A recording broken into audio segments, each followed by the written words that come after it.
Good morning, Romain. Here's the machine, the Breville Barista Express BES870. This machine is in brushed stainless steel and it's in good condition, I would say. Obviously, it's a used machine, so it's got some scratches and dents around the front, a few around here, but honestly, nothing too bad. This machine actually comes with a full complement of accessories, so nothing is missing. It comes with everything, and it's been fully refurbished. I've done the service on it. Checked all the features, absolutely no problems with this one, and yeah, it should work like new. In this video I'll be doing a latte, my morning latte actually, so I'll show you my workflow. I usually turn on the machine and wait maybe 10-20 minutes if I want the machine to be nice and hot. If I'm in a hurry, I will run a blank shot to warm up the machine. So when the buttons are on, that means you can make coffee, but if you want your coffee to be hot, you want to warm up the machine. So yeah, either wait 10 or 20 minutes or run a blank shot. So a blank shot is like this. No coffee in the handle. Lock it in like that. Put your cup and press the double.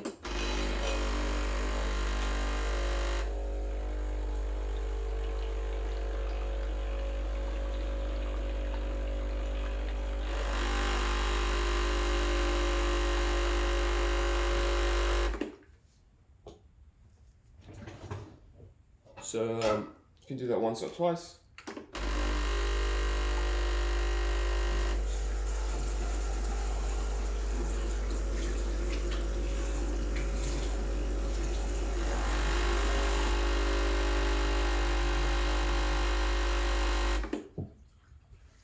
Fantastic.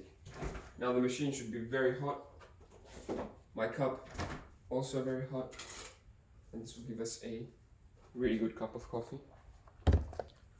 I'm just setting up my milk jug.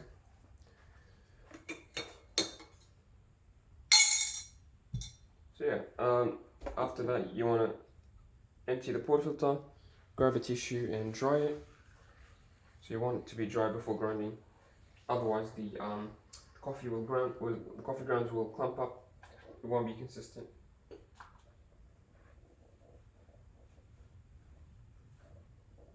Okay.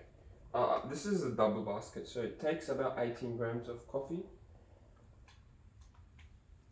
approximately. So I'm using a scale to measure the input and output. You really don't need a scale to get good coffee out of this machine, but I would recommend it for consistency. So yeah. Grind size at the moment it's on number 3. Number 1 being the finest setting and number 16 being the coarsest. The finer setting will make the coffee brew slower, whereas a large grind size will make the coffee brew really quickly. So you have to balance it out to put it in the correct spot. I think it should be around number 3, not exactly. The only way to know we have the correct grind size is to make it coffee. But I think number 3 is close enough. I'll keep it there for now. The grind amount is 12 o'clock and it's on single selection. So you can put it on the double and grind double the dose in one go. I personally like to do it in 2 steps. So I'll put it on single, grind, temp, measure, grind, temp, measure.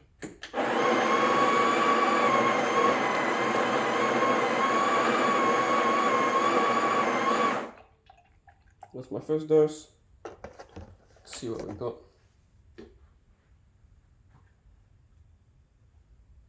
7.8. So I'll increase it a little bit. It's a bit too low.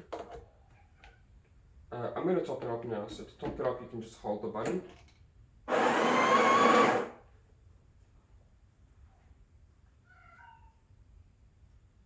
It's 9 grams, perfect. So I'll press it, grind again.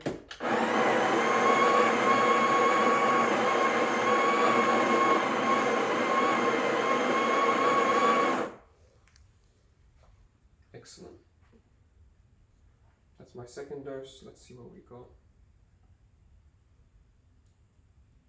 Yeah, about another 9 grams. So I'll leave it on 2 o'clock. I think that's good. Next, I'll just distribute the ground with my finger. There's tools you can buy to do this for you, but essentially just want it to be roughly sort of a flat before you press it with a temper. You don't want to press on a mountain. grab the tamper, apply nice firm pressure all around the coffee. And you'll notice that the tamper goes this deep, so the silver part is sort of like a guide or a gauge to help you know if you have the correct amount of coffee. So yeah, if I've got 18 grams in the basket, which is the correct dose for this double basket, the tamper goes as deep as the silver part. Very easy to follow. If you're in a hurry or if you don't have a scale and you want to know that you have the correct amount of coffee, just look at the depth. Make sure to clean the edges as well. Make sure the surface is nice and flat, that it's not sort of tilted to one side or there's no gaps. And clean the edges and lock it in all the way.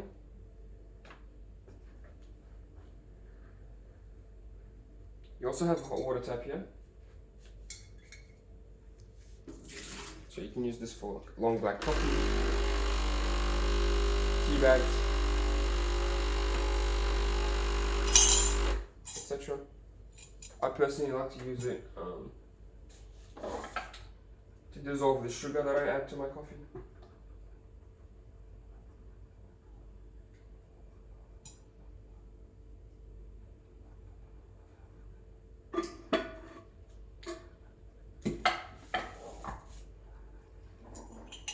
You can also add sweetener at this stage, or syrups, so that they mix with the espresso as the espresso is brewed.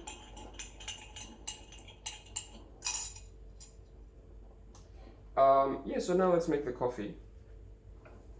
A good rule of thumb to follow for making espresso is a 2-to-1 ratio. So for every gram you put into the portafilter, you want to get 2 grams of espresso out of it.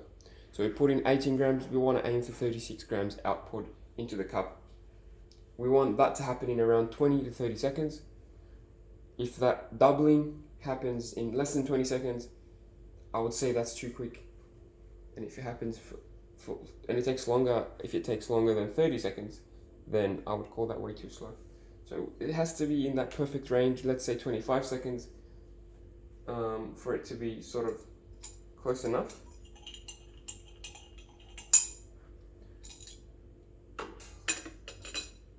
And that's measuring the time from the button press.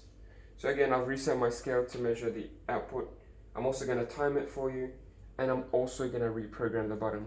So these buttons are reprogrammable. You can change them to whatever length you'd like. From factory, this is a bit too long. It comes at, I think, 60 grams of coffee. This comes at like 30 grams of coffee. So I'm going to reprogram the double, because this is a double shot. I'm going to reprogram it to give me around 35 to 40 grams. Hopefully, if we have everything right, this should happen in 20 to 30 seconds. If not, I'll just let you know what you can do next. To program, you press program. So it's better to program only when you have the coffee and everything ready, the coffee in the handle. So you press program and then you press the button you want to program, and then you stop it once it's reached the desired volume.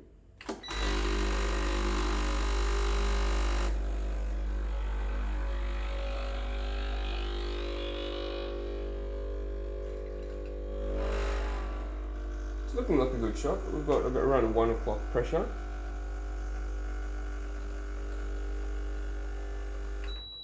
That's 20 seconds. So a little bit too quick, but I guess we can make it 1 click fine and it'll be right at home. But 20 seconds, that's sort of... Oh, actually, it could have gone for longer. That's only 32 grams.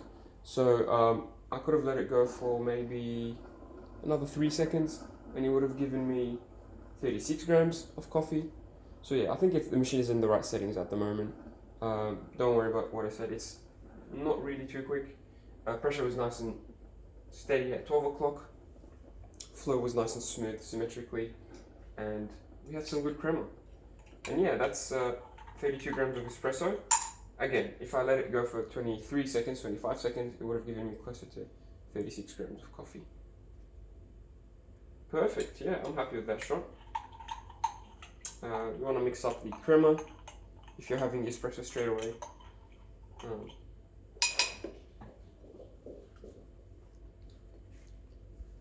Yeah, that's a very nice shot. Next, you want to clean up the machine, so clean the portafilter, knock it into a knock box. Now you want to rinse. Press the double. This will rinse the group head and the basket.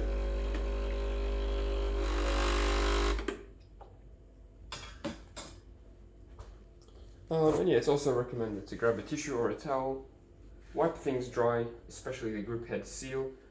Sometimes you get oils and coffee grounds accumulating up there, so it's better to clean it rather than having to deal with a worn group head in the future. And if you're not making coffee, you don't have to lock it in all the way. Maybe just there. Yeah, make sure your machine is nice and clean at all times to prevent any rust or corrosion on the outside. Next we'll be steaming. Turn on the steamer. It'll take about 10-15 seconds to start actually outputting steam.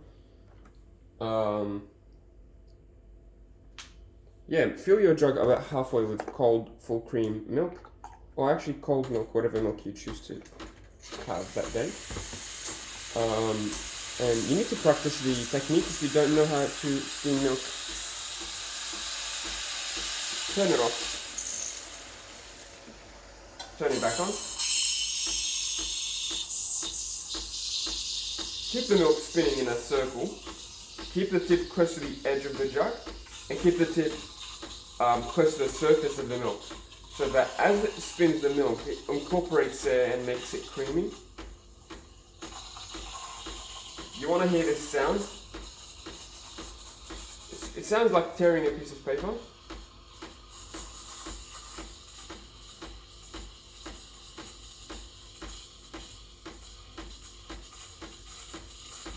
So hold that position for about 15-20 seconds, and then after that raise the jug. Reason being, we don't want to incorporate too much air into the milk, otherwise it becomes too thick for us for a latte. If you have thicker milk, that would probably be a cappuccino. But yeah, now I've raised the jug, I've bunked that tip deeper into the milk. And my jug tells me that this is about 55 degrees Celsius. I'm going to turn it off. Your jug doesn't have a thermometer, so you can just go by feel. When it feels too hot to touch, that's when you stop. Very important, give it a purge as well. So this will clean the insides of the wand. And then when you turn it off, it will actually cool down the boiler and go back to coffee mode automatically, which is very smart.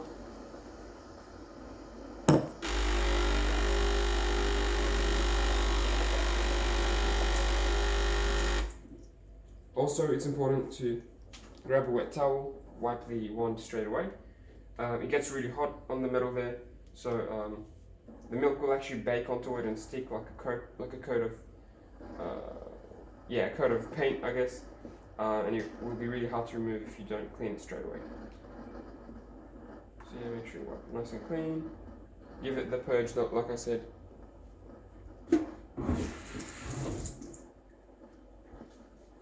And yeah, that's a latte. Everything's nice and clean now. You can turn off the machine. Here's the milk. I'm gonna knock it down on the counter to break any air bubbles, and then I'm gonna swirl it around to mix it up. You want to do this a few times until the surface is nice and smooth, almost like wet paint. Yeah, it's looking good. And then you want to pour.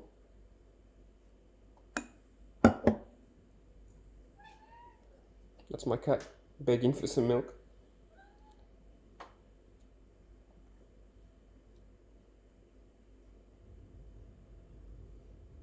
If you're skilled, you can do some latte art.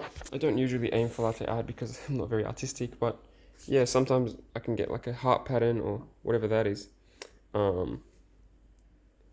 If you do the milk smoothly and incorporate the air correctly, you can get textures like this.